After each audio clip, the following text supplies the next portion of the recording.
இந்த மீன்களை பாருங்கள் எவ்வளோ அழகாக இருக்குன்னு. பாறை மீன்கள்ங்க இது. ரொம்ப ஒரு தரமான மீன். வறுவலுக்கும் சரி குழம்புக்கும் சரி ரொம்ப சுவையாக இருக்கும். நம்ம பண்ருட்டி ஆசீர்வாத மீன் கடைக்கு தான் வருது. உலகத்தரம் வாய்ந்த கடலூர் துறைமுகத்துலேருந்து நம்ம பண்ருட்டி ஆசீர்வாத மீன் கடைக்கு வருது. இந்த மீன்கள் எல்லாமே ஒரு தரமான மீன். குரூப்பில் இருக்கணும், சீக்கிரம் புக் பண்ணுறங்க. யூடியூப்பில் பார்க்குறேங்க. நம்ம பண்ருட்டி ஆசீர்வாத மீன் கடைக்கு வாங்க. நல்ல ஒரு தரமான வலை மீன், தூண்டி மீன் கிடைக்கும். லைவான மீன் மட்டும்தான் இங்கே கிடைக்கும்.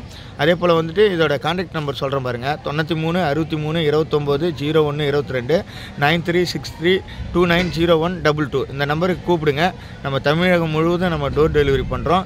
இதோட 24 மணி நேரத்தில் நம்ம டோர் டெலிவரி பண்ணுறோங்க. ஒரு தரமான மீன்கள் தான் இது. யாருக்குன்னா ஒரு நல்ல விசேஷங்களுக்கு, பிறந்த நாள், மேரேஜ், அதுபோல் எந்த ஒரு விசேஷமானாலும் அதுக்கு நீங்கள் எடுத்து இதை பயன்படுத்தலாம். வந்து சாப்பிட்றவங்க ஒரு திருப்தியான ஒரு சாப்பாடு சாப்பிடுவாங்க. அதே போல் வந்து வாழ்நாளில் கட்டாயம் வந்து நீங்கள் நல்ல மீன் சாப்பிட்டு அந்த ஒரு ஃபீல் வேணுன்னா நம்ம பண்ருட்டி ஆசீர்வாத மீன் கடையை நீங்கள் கான்டாக்ட் பண்ணுங்கள். அது உங்கள் வீடு தேடி வரும். நல்ல ஒரு தரமான மீன் சாப்பிட்ட அந்த எஃபெக்ட் கிடைக்கும். நன்றி, வணக்கம்.